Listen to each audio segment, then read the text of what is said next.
안녕하세요. 불만창 기자들입니다. 울산이 이번 13라운드에서 펼쳐졌던 1, 2위 빅뱅에서 네. 서울을 꺾으면서 선두 독주 체제가 더 굳건해졌습니다. 2위권과 벌써 11점 차입니다. 알아보니까 K리그 역대 13라운드 기준으로 1, 2위와 2위의 최다 승점 차입니다. 그렇군요. 제가 2018년에 전북이 독주할 때도 그때도 승점 차가 7점밖에 되지 않았거든요. 그것보다도 많이 벌어졌다. 네. 그래서 지금 나오는 게 지금 1강 11중 아니냐라는 표현도 나오는데 네. 흐름을 보면 틀린 말도 아닙니다. 울산과 가장 가까웠던 서울마저 울산을 넘지 못하면서 울산의 상승세 계속 될 전망이고요. 홍명보 감독이 언젠가 위기는 한번 온다고 하긴 했는데 그 말대로 위기가 오긴 할지 그게 언제가 될지 과연 서울, 포항, 제주, 대전 이 대항마들이 격차를 좁힐 수 있을지 이번 이 두 라운드를 보는 포인트가 될 것 같습니다. 네. 울산, 서울전 말고도 포항, 대전전에 펠레스코어 나왔고요. 병수벌의 첫 승, 그다음에 04년생 세진야, 박세진의 골, 세진야. 제주의 5대0 스코어 승리같이 흥미로운 이슈가 많았습니다. 개막전에 이어 두 번째로 많은 13라운드인데도 이 두 번째로 많은 15,753명의 평관이 들어쳤던 13라운드 꼼꼼하게 살펴보도록 하겠습니다. 네, 첫 경기입니다. 포항 대전전이고요. 포항이 3대2로 승리를 했습니다. 포항이 고영준의 극장골을 앞세워 4경기 만에 승리를 챙겼습니다. 대전을 내리고 3위로 도약을 했죠. 포항의 선발 라인업 보면 측면에 김인성이 복귀를 했고요. 네. 지난 대구장에서 좋은 모습을 보인 박찬용이 그랜트의 짝꿍으로 나섰습니다. 대전은 조유민이 복귀하면서 김현우, 이문수, 조유민 오른쪽에 가 있었죠. 3백 라인이 재가동됐습니다. 이진현이 선발 라인업에 복귀를 했고요. 유광현이 티아고 자리에 섰습니다. 전반은 대전의 페이스였습니다. 포항의 공격을 무실점으로 막아내면서 빠른 역습으로 여러 차례 기회를 만들어냈거든요. 대전 특유의 전방 압박도 잘 이루어졌고요. 전반 28분이었죠. 레안드로의 1대1 찬스가 득점으로 연결되지 않은 게 두고두고 아쉬운 상황이었습니다. 반면 포항은 이 허리진 주세종 이진현 라인에 밀리면서 측면 일변대 공격이 됐고요. 제카와 고영준의 동선 자체도 좀 아쉬움이 보였거든요. 그래서 전방에서 마무리할 수 있는 장면이 안 나오면서 몸이 무거웠던 지난 경기들의 연장선상이 되지 않나라 보였는데 후반 확 달라집니다. 네. 전반은 버린 게 싶은 게 아니었을까. 축구는 후반전부터. 네. 후반 들어서 꽤 볼이 잘 돌기 시작해요. 후반 교체 투입된 김승대는 확실히 체력적인 문제는 느껴지긴 했지만 연계면에서 포항의 축구를 잘 알고 있다는 모습 보였고요. 양팀의 난타전 양상으로 진행이 됩니다. 후반 7분 제카의 패스를 받은 백성동이 환상적인 가마차기로 선제골을 넣습니다. 제카의 5호 도움이죠. 백성동의 4호 골입니다. 대전이 바로 반격합니다. 1분 뒤에 이진현의 프리킥을 조유민이 헤더로 동점골을 뽑아냅니다. 21분 포항이 다시 앞서 나가죠. 고영준의 코너킥을 그랜트가 헤더로 연결하면서 지난 경기 아쉬움을 달랬습니다. 2대1 리드. 10분 뒤 대전이 다시 승부를 원점으로 돌리는데 전병관이 멋진 슈팅으로 2대1을 만듭니다. 전병관 2경기 연속골, 골 장면이 다 비슷한 강력한 중거리슛이었습니다. 네, 빠따가 좋더라고요. 네. 그러니까요. 2대2로 끝날 것 같던 승부는 추가 시간 드라마로 마무리됩니다. 그랜트 2호제로 이어진 볼을 고영준이 마무리하면서 포항의 승리를 마무리내는데 개인적으로 이 브라질 월드컵 16강전에서 히샬리송한테 패스를 보낸 티아고 실바 패스 있잖아요. 그걸 볼 느낌이 날 정도로 2호제의 패스가 좋았고요. 고영준의 마무리도 빛났습니다. 결승골 맞는 고영준 이날 KUM으로 하도록 하겠습니다. 지난 두 경기에서 연속해서 1대1 찬스를 놓치면서 포항 무승의 원유를 지켰는데 이날 득점으로 마음고생을 털었습니다. 승리도 기쁘지만 고영준이 1대1을 놓은 게 만족스럽다라고 말하는 팬들도 계시더라고요. 네. 터치도 마무리도 좋았고요. 고영준 시즌 5호 골입니다. 포항 이날 승리로 최근에 부진을 씻는 데 성공을 했고요. 김기동 감독의 말대로 앞선 경기들에서 경기력은 나쁘지 않았는데 사실 아쉬웠던 게 득점혈 그리고 승점혈이었거든요. 이를 뚫었다는 점에서 만족스러운 승리였고 대전은 전반 좋은 경기를 하고 득점을 하지 못한 게 두고두고 아쉬웠습니다. 특히 수비 쪽 실점이 많다는 점 조유민의 부진이 길어진다는 게 이민성 감독의 고민이 될 것 같습니다. 네. 자, 두 번째 경기는 광주와 대구의 달빛 더비 2대0으로 대구가 이겼습니다. 네, 제주가 가장 드라마틱하게 오름세를 타는 팀이라면 광주는 그 반대 케이스에 가깝습니다. 개막 후 7경기에서 4승을 따내면서 대전과 함께 돌풍팀으로 꼽혔었는데요. 연속 무승 경기가 어느덧 6경기로 늘어났습니다. 무패패 패턴입니다. 다른 팀과 비교할 때 부상자가 그렇게 많은 편은 아니지만 경기력과 에너지 레벨이 점차 좀 떨어지는 그런 모습인데요. 대구전에서 무득점 0대2로 패하면서 홈 4경기 연속 무득점. 네, 홈팬 앞에서 다시 한번 고개를 숙였습니다. 사실 대구전은 반등의 모먼텀으로 삼아야 하고 가능하지 않을까라는 내부 분위기도 좀 감지가 됐었습니다. 왜냐하면 첫 맞대결에서 4대3으로 승리를 했었고 상대팀 명단을 보면 에이스 세징네뿐만 아니라 에드가, 케이타, 홍정훈마저 빠지면서 차포상 맞댄 거예요. 그렇죠. 어수간적으로 그게 나오네. 그리고 박세진, 김영준과 같은 선수들이 엔트리 들어오면서 1.5군에 가까운 그런 멤버였습니다. 전반 대구의 슈팅 수를 보면 제로입니다. 반면에 광주는 유슛 3개. 예상한 대로 광주가 몰아치는 경기를 펼쳤지만 최근에 득점혀를 뚫지 못한 습관이 이날도 반복이 됐습니다. 대구가 팀 색깔대로 수비 지역에 많은 숫자를 두면서 광주로서는 더욱 뚫기가 맞아요. 어려웠던 감도 있고요. 그래도 선제 실점하는 시나리오까지는 광주로서 상상하지 못했을 건데 여기선 최영건 감독의 용병술이 먹혔습니다. 후반 17분 교체 투입한 바셀루스가 투입 1분 만에 하프 스페이스를 파고들면서 상대 수비진에 혼란을 줬고 홍철의 패스를 받은 2004년생 박세진이 프로 데뷔골을 넣었습니다. 올 시즌 K리그1 최연소 득점자고요. 역대 2004년생 첫 득점입니다. 진짜요? 점점 낮아지고 있습니다. 네. 박세진의 침착한 감차도 좋았지만 저는 아예 KOM으로 바셀루스를 꼽고 싶습니다. 후반 31분 대구 진영에서 간결한 탈압박으로 역습을 주도했고요. 이 공이 이진영을 거쳐서 고재현의 추가골로 연결이 됐습니다. 고재현은 시즌 4억 골을 기록을 했습니다. 공격 쪽 교체 카드가 없었잖아요. 대구로서는 이 골이 천금과도 같은 그렇죠. 그런 골이었습니다. 남은 시간 미드필더 세라토, 수비수 장성원을 투입하면서 안정적으로 이 스코어를 지키고자 했고 미션을 성공을 했습니다. 반면 광주는 부상에서 돌아온 토마스를 투입하면서 반전을 꾀했지만 후반 유효슛은 없었다는 점이 좀 아쉬울 것 같고요. 광주의 순위는 9위로 내려갔고 3경기만에 승리한 대구는 9위에서 6위로 점프를 했습니다. 대구는 세징야가 마침내 대전전에 돌아올 것으로 보입니다. 에드가도 가능할 전망이고요. 케이타와 홍정우는 주중에 체크를 조금 더 해봐야 될 거라고 얘기를 했습니다. 네, 세 번째 경기 가보겠습니다. 많은 관심을 보인 강원 수원전이었고요. 수원이 2대0으로 승리했습니다. 김병수 더비에서 김병수가 웃었습니다. 김병수 감독이 부임 2경기 만에 수원의 승리를 안겼고요. 변화를 통해 반등의 기틀을 마련했다는 점에서 수원 입장에서는 굉장히 의미 있는 승리가 될 것 같습니다. 라인업부터 보겠습니다. 수원 지난 경기와 비교해 몇 가지 변화를 줬는데 염기훈을 투입해서 안병준과 투톱에 가까운 움직임을 줬고요. 중원에 그토록 기다렸던 고승범이 돌아오고 한석종이 투입이 됐습니다. 수비에는 한호광이 투입돼 수비진을 리딩하는 3-5-2 형태로 나섰고요. 강원은 지난 울산전과 비교해 공격진 두 자리가 바뀌었는데 디노와 김대원이 선발 라인업에 들어갔습니다. 김병수 감독의 선택이 잘 맞아떨어졌다 이렇게 말씀드리고 싶은데요.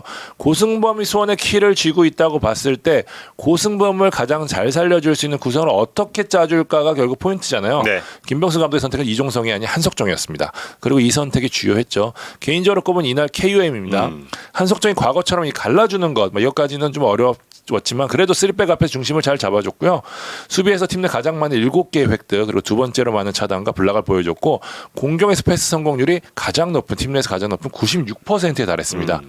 기록 보니까 한호강, 염기훈과 주고받은 횟수가 가장 많더라고요. 그만큼 공수 가교 역할을 잘해줬다는 뜻입니다. 네. 사실 박건혜 감독 시절에 지금 3-5-2 형태에서 한석종과 고승범의 호흡이 굉장히 좋았잖아요. 그 느낌을 낼 수 있었던 포인트가 아닌가 싶고요. 수원이 허리싸움에서 우위를 보이면서 상대를 비교적 편안하게 상대를 할 수 있었고요. 한호강의 모습도 좋았습니다. 사실 지난 경기에서 불투이스가 좀 최악에 가까운 모습을 보이면서 박대원, 장호익도 함께 흔들렸는데 한호광의 리딩을 잘했습니다. 동시에 높이에서 디노의 우위를 보이면서 디노의 움직임을 반감시켰고 여기에 따라 양현준과 김대원의 파괴력도 떨어지는 모습이 보였습니다. 한호광은 전반 33분이었죠. 이기재의 크로스를 받아 이날 결승골까지 성공시키면서 만점 활약을 펼쳤고요. 안병준도 살아났습니다. 이 포인트에는 염기훈 기용이 결정적이었다고 보는데요. 염기훈의 헌신적인 움직임과 키핑 속 중원 싸움의 우위를 보일 수 있었고요. 동시에 안병준이 한결 편안하게 움직임을 보일 수 있는 토대가 마련됐습니다. 안병준 이날 드디어 그렇게 고대하던 득점포가 터졌는데요. 네. 후반 13분 드롭으로 떨어지는 아주 멋진 중거리 슛으로 쐐기골을 터뜨렸습니다. 수원 입장에서는 이날 고민했던 부분이 다 풀린 여기 안병준 득점, 클린시트, 허리진 구성까지 얻은 게 엄청 많았던 경기가 됐고요. 반면 강원은 후반 들어 이 갈레고 황몽기가 투입돼서 이 공세의 수위가 높아지면서 수원을 흔들긴 했지만 마무리가 아쉬웠습니다. 아주 나쁜 경기는 아니었지만 파괴력 면에서는 확실히 좀 아쉬운 모습 보이고 있습니다. 올해 계속 그렇습니다. 네. 그렇다고 경기 형태나 컨셉트에 비해서 수비가 철옹성도 아니에요. 그러니까 경기 끝나고 강원도 버스 뻔하게 있었다고 하는데요.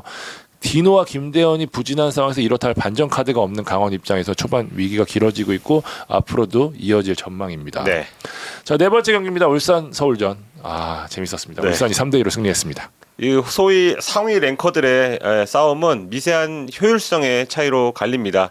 효율성이 앞선 쪽은 울산이었습니다. 점유율 41대 59, 슈팅수 13대 17 두 가지 주요 스탯에선 밀렸지만 이 점유율에서 울산이 내주는 경기 오랜만이었어요. 그렇죠. 네. 근데 시종 경기를 주도한다는 인상을 받았습니다. 그렇죠, 맞아요. 네, 스코어는 3대 2, 펠레 스코어가 나왔지만 울산이 이기는 플랜을 잘 짰고요. 그 플랜대로 이길 만한 경기를 했습니다.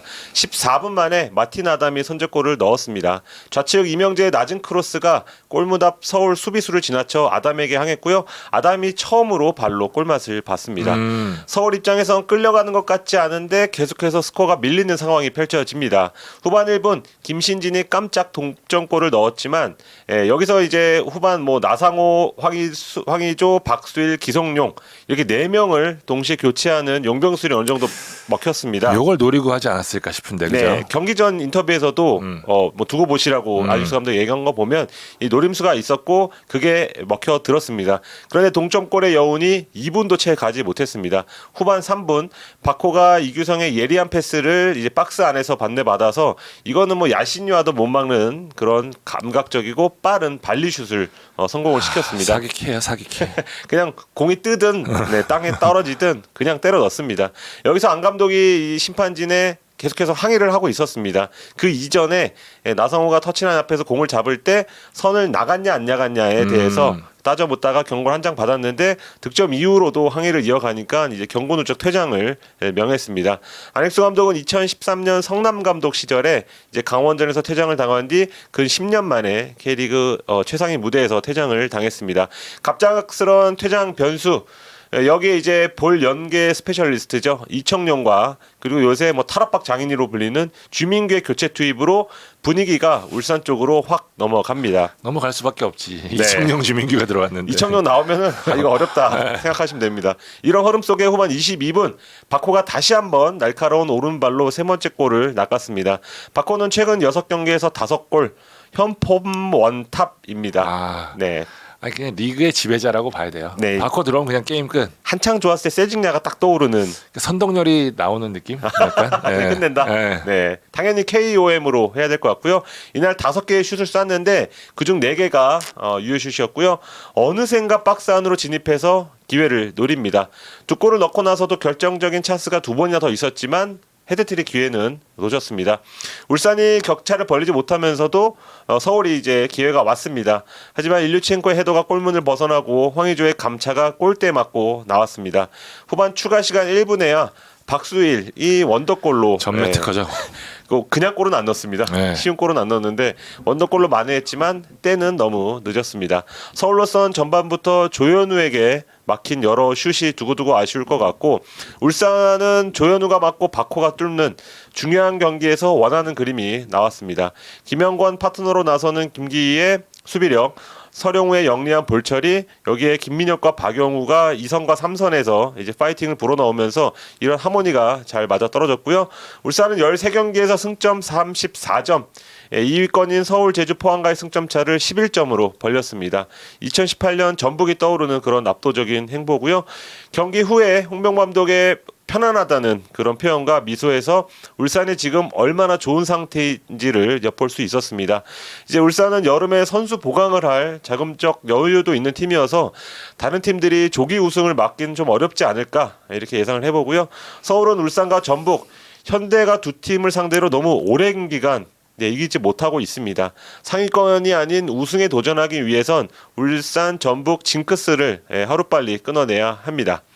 5번째 경기입니다. 인천과 전부의 경기는 0대0으로 끝났습니다. 위기의 두 팀이 승점 1점씩을 나눠 가졌습니다. 양 팀 모두 변화에 따른 결과라는 점에서는 의미가 있는 1점이 아닌가라는 생각이 들고요. 네. 라인업이 중요합니다. 이날 경기. 인천 3-4-3이 아닌 3-5-2를 꺼냈습니다. 이명조, 신진호, 문지환. 팬들이 원했던 쓰리미들이 자리를 했습니다. 권한진이 가운데 오면서 김동민이 오른쪽 스토퍼로 나갔고요. 강윤구가 모처럼 왼쪽 윙백으로 나섰습니다. 김버스, 에르난데스가 툰톱에 자리를 했고요. 전북은 지난 수원전 라인업과 비교해서 김건웅 대신 최철순이 들어갔어요. 당연히 형태 역시 지난 경기와 비슷하게 나섰습니다. 네. 양 팀의 간절함이 돋보인 경기가 아니었나라는 생각이 드는데 그 간절함이 대단히 팽팽한 경기를 만들어냈습니다. 점유율 전북이 61대 39로 앞섰지만 슈팅 수는 9대9, 유효슈팅 7대5, 코너킥 9대8, 인천이 근소하게 앞선 경기가 됐습니다. 경기가 붙어보면 전북이 점유하고 인천이 역습하는 형태였는데요. 이 전북은 전반 8분이었죠. 인버티드 형태로 중원의 숫자를 늘려주는 이 두연볼 전술의 키인 맹성웅이 부상 아웃되는 변수가 있었죠. 김진수가 복귀전을 치러졌는데 이 형태가 다소 어그러지다 보니까 백승호의 영향력이 지난 경기에 비해서는 좀 아쉬웠던 상황이 되고 말았습니다. 네. 공격적인 장면에서 마무리에 어려움을 겪는 형태가 돼버렸고요. 인천은 김버섯 웨르난데스가 중심이 돼서 경기 나섰고 실제 마무리하는까지 장면은 많았지만 아주 위협적인 장면을 만들지 못했습니다. 양팀 모두 후반 아꼈던 제르소 이동준 등의 카드를 꺼내면서 변화를 줬고요. 득점에 대한 의지를 보였지만 끝내 득점에는 실패하고 말았습니다. 막판 제대로 불이 붙었는데 수비진의 허슬 플레이가 돋보였고요. 무난한 경기력을 보인 양팀 골키퍼 이태희와 김정훈을 이날 KOM으로 주고 싶습니다. 집중력이 중요했던 시합이었는데 여러 차례 선방 보여줬고 판단에서도 좋았던 장면들이 많았기 때문에 실점이 나오지 않았나 싶습니다. 네. 인천 이날 키웠던 쓰리미들은 절반의 성공 보였습니다.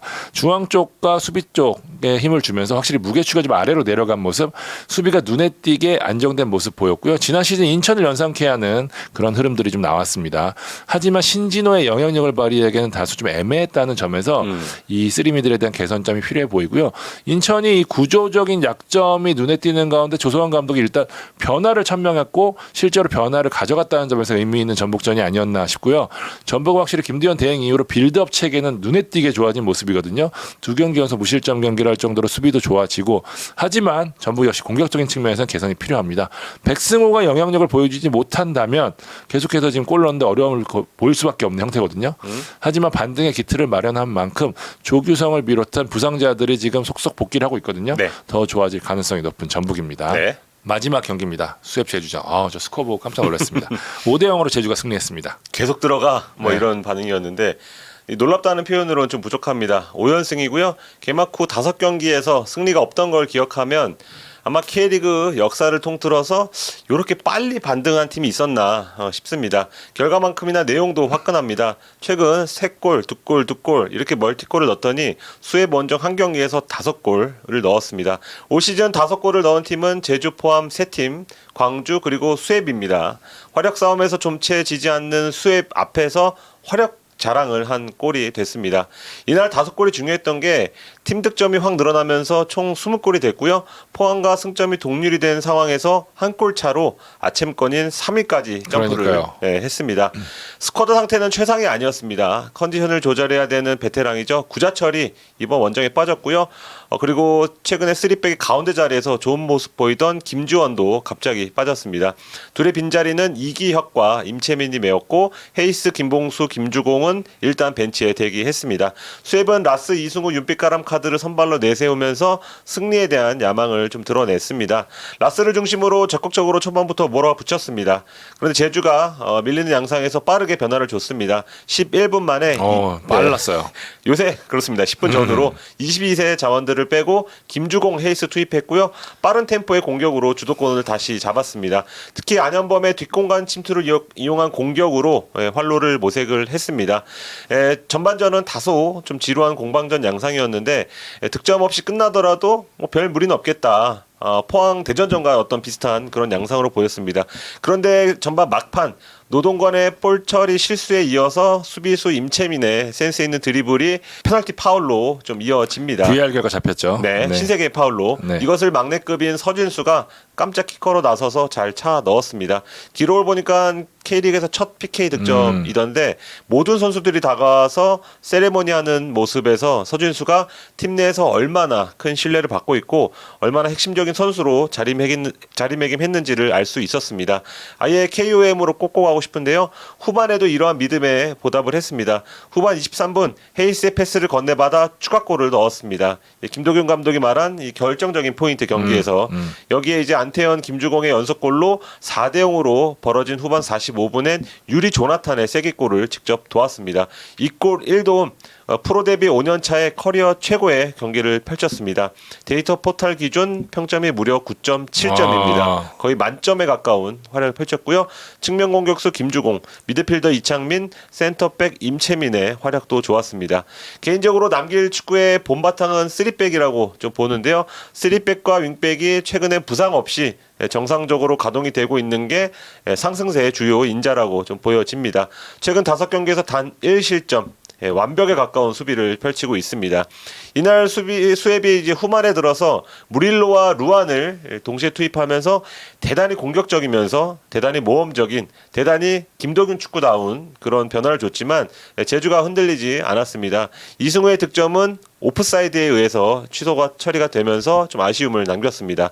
이것으로 남길 감독은 K리그 1에서 첫 5연승을 달성했고요. 제주의 원정 승리는 5연승으로 늘어났습니다. 1승만 더하면 구단 역대 최다 연속 원정승과 타이를 이루고요.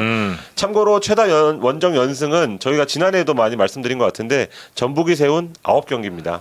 반면 김도균 감독은 수협 감독 부임 이후에 K리그 1에서 처음으로 5실점 이상을 기록을 했습니다. 최근 4경기에서 3패, 좋지 못한 흐름이 이어지고 있습니다.